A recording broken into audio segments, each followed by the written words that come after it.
It is the Worst of the Riot podcast. This is the Thursday, November 16th edition. In today's show, I ask Isaiah if he has eldest daughter syndrome, even though he's neither the eldest nor a daughter.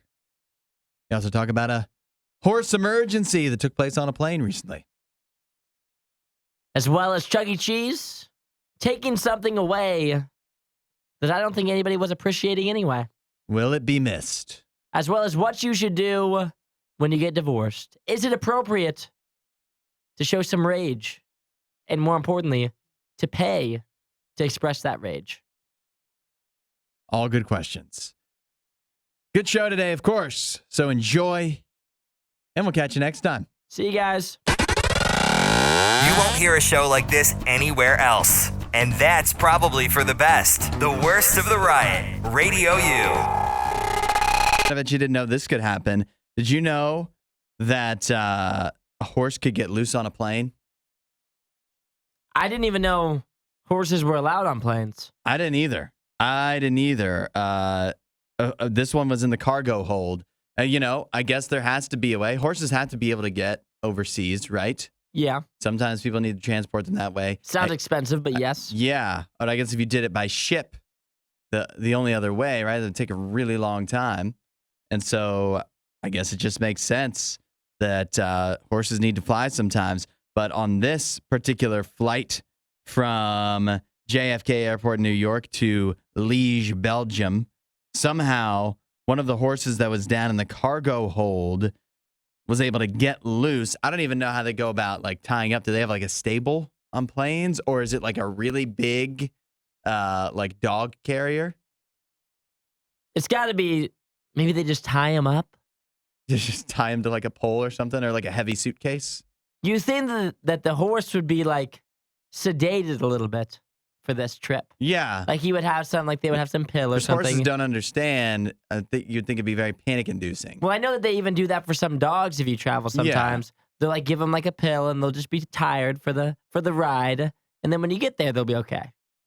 Yeah. Yeah. Even if, you know what though, even if the horse was sedated and somehow it got loose, that still sounds like it could be a problem. So the horse gets out of whatever kind of pen it might have been in and started, wreaking havoc in the cargo hold. And it was bad enough that they actually had to go ahead and turn around the flight and return to JFK Airport so that they could wrangle this horse again and probably, secure it a little bit tighter for the flight over to Belgium. You got to think, too, like, how do they know?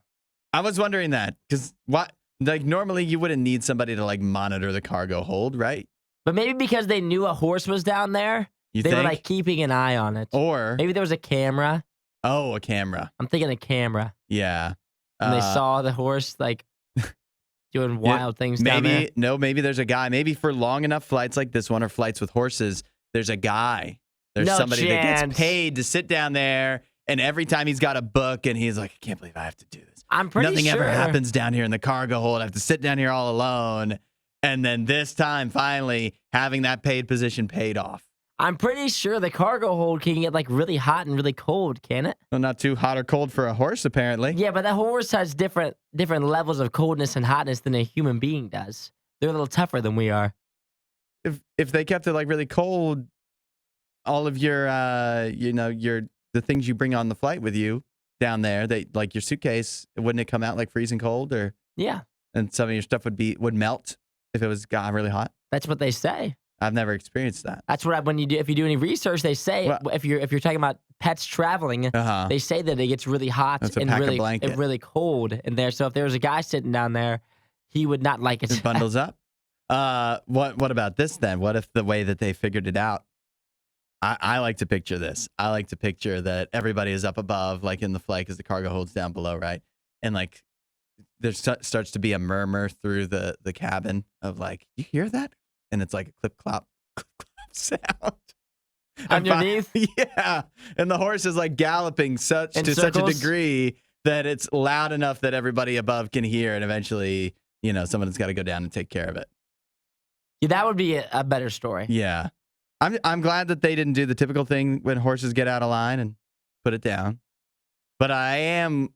Well, that would be a wild scenario. You take your horse on a trip, and they're like, well, your horse was bad. Well, yeah. We're going to have to put him down. A Harambe situation. No. I'm glad it didn't go that way. They're not going that way. It happens to horses sometimes. Not on just for getting out on a plane. That's their fault. That said, if I was on this flight, I'd be pretty annoyed. I got stuff to do in Belgium, and we're turning around for a horse? I'd want some points. I'd need a lot of points. Right. Nobody does it better. The Riot Radio U. Reached the end of an era at Chuck E. Cheese where they have announced Chuck E. Cheese. They will no longer have Chuck E. Cheese and Mr. Munch's make-believe band perform at Chuck E. Cheese locations any longer, except for one, the Northridge, California. You want to see Chuck E. Cheese and Mr. Munch's make-believe band, you got to go to Northridge, California to watch them perform. Do you have any fond memories of Chuck E. Cheese growing up? Not really. You didn't Chuck E. Cheese wasn't really my place. Wasn't really my spot. None of your friends had birthday parties there? I think I might have went to one birthday party at Chuck E. Cheese, but that wasn't the go-to arcade spot where I lived. It's more of like a Magic Mountain type guy. Oh, yeah. I think it's unusual. I think it's kind of... Now, I know some Chuck E. Cheeses over the years have already went ahead and gotten rid of the animatronic make-believe band. So this has been a long time coming. They've slowly and surely been moving towards this. But I think it's a little confusing because once you remove the animatronic band, what sets Chuck E. Cheese apart from the other places that you mentioned? From Dave and Buster's? Yeah, Dave and Buster's. The other ones. What sets them apart? The pizza? Not much, right? Yeah, it's the pizza. Is that really what the Chuck E. Cheese? Is that good? You're going to hang your hat on that? I don't know that the animatronic band was doing much for the kids either, if I'm being frank. Clearly not. But don't you think there was a way? This could be a risk-reward situation. But clearly, Five Nights at Freddy's, very popular. The movie, big success in theaters and on Peacock. And that's very closely related based off of like the Chuck E. Cheese animatronics, right? Five Nights at Freddy's. So maybe now would have been the time to lean into that a little bit. Maybe you make the Chuck E. Cheese animatronic band a little spookier. Or is Friday Night at Freddy's, is that ruining the animatronics? Yeah, that's right. It's too scary now. The risk reward. It's made children afraid. But children seem to like the Five Nights at Freddy's movie and the game, obviously. So I don't know. I think this would have been the best time of all to reinvigorate the animatronic band at Chuck E. Cheese. See, in my mind too, I couldn't imagine, and maybe there's some people that have been in the situation. I can't imagine even like having my child's birthday party at Chuck E. Cheese. That seems like the last place I'd want to go. Why do you say that? I feel like it would just be, number one, expensive. Are you paying for every kid? You're not paying for every kid, right? I think you might be paying for every kid. Then we're not going to. We're not going. If the kid have to pay for themselves or the parents have to pay, then that's no present for you then as a child, like the birthday boy. Well, I mean, obviously I'm paying for my child. Yeah. But I'm not paying for all of his little buddies. Yeah, you are. I ain't paying for them. I think that's how it works. Then I'm not taking you to Chuck E. Cheese. Pretty sure. That's why my mom never threw me parties at Chuck E. Cheese. Yeah, exactly. There's no way. It's not we're expensive. Not made of money here. I'm like, how? Like when we're making the list of people who want to come, you're picking like, if we're doing it at Chuck E. Cheese, then you're getting like 2 friends. Yeah. We're not inviting everybody. If he's throwing out names, I'm like, how good are you? Like, how close are you and Charlie? Are you really close enough to invite him? When's the last time you talked to Robbie? Yeah, are you really close enough to invite him to your birthday party? Isn't he the one that broke your glasses? It'd be kind of, would you even be upset if he wasn't there? And so in my mind, Chuck E. Cheese, not quite the place. Clearly, people do that. Clearly, that's a big thing. It must be, yeah. But then it is funny, because I've never experienced this either. The idea that like it's a birthday party going on, all the kids, and then like, all right, gather around, and then you all like observe a concert of. You all watch the animatronic band? Yeah. What? That's just there in the background. Nobody's sitting down and doing that. I don't know. Yeah, I guess something to distract you while you're eating packages. pizza. I'm seeing. Listen to this. Ready? Yeah. So I'm looking at the birthday party packages, right? Which come with arcade games, 2 slices of pizza per child, and then there's 3 different categories. We've got the lowest category. This is where I would be sitting with my child. Yeah. Super fun. And then the second category, mega fun. Ooh. How about What's better, though, truly? Is super or mega better? super is the least? Yet again, that's where Yeah. me and my But is my child would be. should that be accurate? Should they be reversed? is what Then I'm it's saying. mega fun. Then it's ultimate fun. Ooh. at the top. Yeah, ultimate makes the most sense. But I'm just thinking like super versus mega. I think I'd rather be super. I think Superman's better than Mega Man. Oh, so you're saying that their whole setup's wrong. Yeah, it's all confusing. Got it. All right, Yeah, I well, would say for me, doesn't do much. Yeah, times are changing. This is Radio U's Worst of the Riot. Today's topic in Choice Champions is sitcom characters. I had the first pick. I selected Michael from The Office. Also went with George from Seinfeld and Charlie from Always Sunny. Isaiah, your team is? I went with Joey Tribbiani from Friends, Barney Stinson from How I Met Your Mother, and Dwight Schrute from The Office. And we have some votes coming in. Bryn says Isaiah's the winner, though I still think Jim is the best Office character. I was in between Jim and Dwight. Lean Dwight. See, my reasoning for not even, I thought about Jim, and I like Jim. But then I thought, we're talking sitcoms, we're talking characters that make me laugh. Jim makes me laugh, but only in relation to other characters. If you had a show that was just Jim on his own, that wouldn't be funny. You have a show that's Michael on his own, that's hilarious. Jim's just very likable. Yeah, He's a very likable character. Yeah. Nobody who hates Jim? Nobody. Love Jim. Devin did not cast a vote, but did say we missed the new girl. Oh, I love New Girl. If I had gotten, but the thing about New Girl is I'm in between who am I going to pick, Nick or Schmidt? Like I don't know which one I'm supposed to pick, and so that was a lose-lose situation for me there. I do love New Girl, but I didn't know in between Nick or Schmidt who I would pick. I haven't watched enough New Girl to know.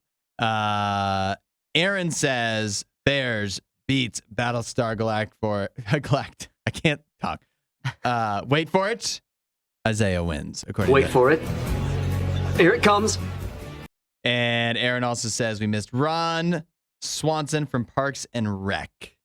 Another one that I considered. I thought about that too. He's a great character. There's a lot of characters in Parks and Rec I like.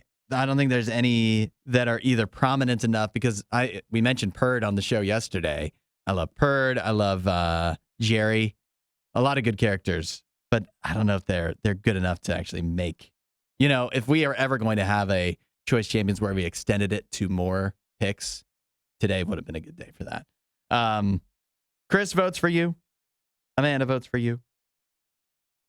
D says we missed Hawkeye from MASH, also Jim from The Office, and Reba from Reba. You ever watch Reba? I've never seen it, but I almost went as Reba, the other half as in Halloween. Have you ever watched MASH? Never watched MASH. It's actually a good show. Pretty old though. Abby Dang Hudson pulling George Costanza. Love it. So that's a vote for me. Isaiah, who are your other honorable mentions? I also considered Phil Dunphy from Modern Family. I love Modern Family. Phil Dunphy is a fantastic character. Heavily considered. He was my next pick. Uh-huh. And so he was the next one up. Also, Uncle Jesse. Really? Yeah, from John Stamos. Yep. And I also considered Homer, of course. Of course. 'Cause I'm a Simpsons fan. Iconic. Robert Barone from Everybody Loves Raymond. Is that's his brother? Yeah. I considered Robert. I wish you would have picked him. That would have been He's funny. hilarious. Yeah. His deep voice. And those are my my honorable mentions. I had Also, as well with New Girl, Schmidt and Nick. I very nearly chose Larry from Curb Your Enthusiasm, but I thought him and George pretty redundant. They're very similar. So I decided to go with George, a little more widely known. I also like Tobias from Arrested Development. You ever watch that? I've never seen that one. It's a good show. Also, I picked Charlie from Always Sunny, but I also like Frank from Always Sunny a lot. This one I thought was a little too niche, but if I was just ranking, he may be in my top 3, and that's Pierce from Community. played Community's popular. by Chevy Chase. And then also, I think it deserves an honorable mention, every character from the IT Crowd, because that is a good show. I don't know if you know this, Isaiah, counting up all the votes here. Last week, Nikki beat me in Choice Champions. And we all know I can't lose twice in a row. So I have won Choice Champions today, the sitcom character edition. Oh, hi there. This worst of the riot. Crank that up. Radio U. Something that's going around on TikTok as of late. People sharing their experiences with what is called eldest daughter syndrome. Are you familiar with this? I've seen some of these. Where the idea is if you're the oldest sibling, and sometimes this happens even if you're not literally the oldest, but if there's a big age gap, maybe, where you wind up in some ways becoming a parent as well to the younger siblings. Isaiah, you weren't the oldest, were you? I was the middle. Did you experience anything like this? Yeah, a little bit. Just because there was a large age gap. My family had pretty large age gaps. My older brother was that's what I was thinking. A lot older than me, and so for a lot of the time, it was just me and my younger brother. Mm-hmm.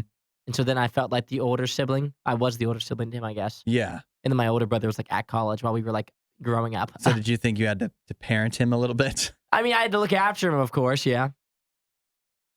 It wasn't like full on parenting though. Yeah. It was just kind of like I had to like drive him around and do normal older brother things. You know what's weird is I actually am the eldest of my siblings. And maybe it's because I'm not a daughter, I don't get, this is the parenting side of it does not ring true to me, where I never felt, maybe part of it was because my mom was a stay-at-home mom. I was just saying your mom was always around. She was always around. Yeah. But nevertheless, I never really felt like I was, like I had a big responsibility, like I was taking charge and had to, take responsibility for the younger three siblings that I had, even though like going down to some of my youngest sister, much younger than me, 8 years is a pretty big difference, right? It's not like I was her second dad.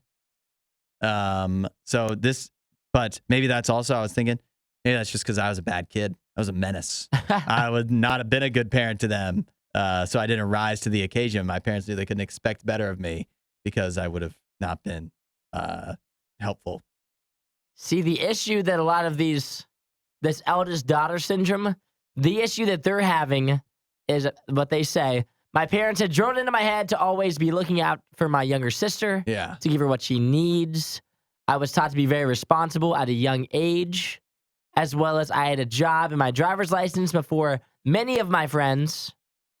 I find a lot of things from my childhood very nostalgic, and I wish that I could experience them again because they don't feel that they got that like childhood experience when they were younger because they were caring for the younger siblings so much. I don't really buy that. Yeah. No, I was going to say, I think that's not specific to eldest daughter syndrome. I think most people you get to at some point in life, you start to look back on your years when you were a kid, when you had way less responsibilities, and you think, I didn't make the most of that time. But it's time you can never get back. I feel like everybody has a feeling of that, though. Yeah. But I guess the reason they feel it's taken from them and they wish they could go back is different, but it's still a similar feeling where, yeah, your childhood, you don't realize till you grow up that the freedom you have, even though you don't feel free, is so different that you will just never be able to experience later in life.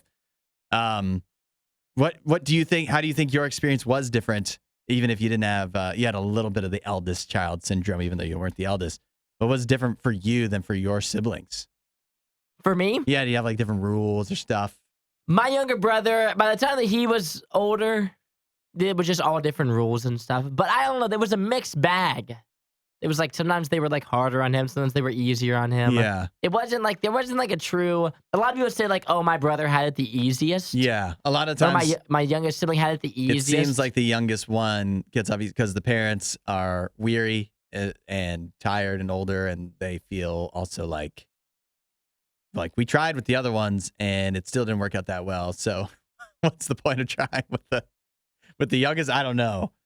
Yeah, it was like a mixed bag because my youngest brother was also like the most well behaved, so they didn't really have to worry about him. He gave them very little reason to be hard on him. Radio U's Worst of the Riot podcast.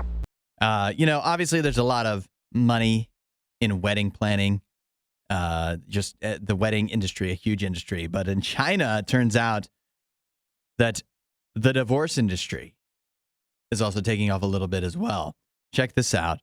In China, one industry that is taking off, or one kind of a profession, is the wedding photo shredding business. Apparently businesses are charging a pretty penny for couples that are divorcing to shred wedding photos. And you might think, well, I mean, what's your first impression of that, Isaiah? My first impression, I feel as if you probably lost so much money with the whole getting married thing. Yeah. I probably wouldn't be as excited to spend more money on the whole divorce thing. Yeah. Yeah. Like, you no would way think, I'm right? paying to get rid of photos. I can just toss them in the trash for free if I really wanted to get rid of them so bad. Well, I have an explanation for why people don't want to do that, apparently. It says here that they don't want to throw away their wedding pictures because they're afraid they might get recognized by somebody. Somebody might see. Oh, at the dump? Yeah, I don't know. That's literally what it says here. Now, China also has a little bit of a different tradition when it comes to wedding photos, because instead of just like printing them out, like on a, like whatever the photo paper is, that they'll get these on like these tough acrylic canvases that are fire resistant, so you can't burn them, because burning them would be that if you wanted like something free and therapeutic, that sounds nice, right? But you can't really do that. And so then your other option is, throwing it away. Apparently people are afraid they will get recognized. Someone will see their wedding photos in the garbage. And so that leaves industrial shredders. It's literally like, you've seen the videos on TikTok or YouTube or whatever of like those teeth that shred just like anything that they use at like actual garbage dumps to shred up car parts and stuff. And they're putting their wedding photos in that. Do people actually like shred photos of their like ex when they get divorced? Like, do you think you actually do that? You know? I don't know. I've always thought it was kind of just a thing people did in music videos or something. Yeah, I've always thought it was kind of like a cringy thing to do. To be like, oh, I'm burning this. I'm throwing this in the fire. I think, first of all, neither of us, we have no experience with divorce whatsoever. And so maybe this is part of that. But I just think can you imagine? It's not like something like a 16-year-old would do. Not like when you get divorced, you don't get divorced when you're 18 years old. Usually you would get divorced when you're like 35 or 40 years old. You think you'd be more mature about it? I can't imagine. Be like, we were two grown-ups, we just didn't work out. I hate him, but... maybe somebody has done this, and you know what? It probably does. I'm sure they have, and I'm sure it probably does feel good. But it just seems kind of odd. I can't imagine like a 40-year-old woman like going to a shredder and be like, you know what? I'm shredding all the pictures I have. Yeah, that'll show them. I imagine... I'm paying money to do so. That people go ahead and do this, and you think it's going to be real therapeutic, and then it comes and goes. You shred the picture, or like if it was here, you burn it, you rip it up, or whatever. And unless you're doing that, like the moment you find out you're getting, like the other person's like, I want a divorce, I don't think it would make you feel better. And you're going to try to find an opening on the calendar to try to go to the shredder. Yeah. And then pay for it and be like, well, I put my deposit down, so in 2 weeks from now, I'm going to be shredding this stuff. This is like the part in a movie where like the girlfriend, they just like broke up or whatever, and then she goes to the shredder, and then she starts like shredding the pictures, then like halfway through, she like starts crying, and it's like, I want him back type deal. That's what happens. Or she goes through the shredding process, realizes that doesn't make her feel any better, and realizes she needs to move on. Mm-hmm. Like she actually needs to move on and doing like, what this. am I doing here? Yeah, right. This is a ridiculous action to be doing. I don't know. But in China, hey, if you want to make some money, get in on the photo shredding business. Maybe we need to start doing that here. I guess so. I'll burn. If you want me to burn your photos, I can help you do so. That sounds fun. I just got a new fire pit. Be happy to do it. Wasn't that a great Riot clip? While you're here, you should watch more of our videos and subscribe so you don't miss what we do next.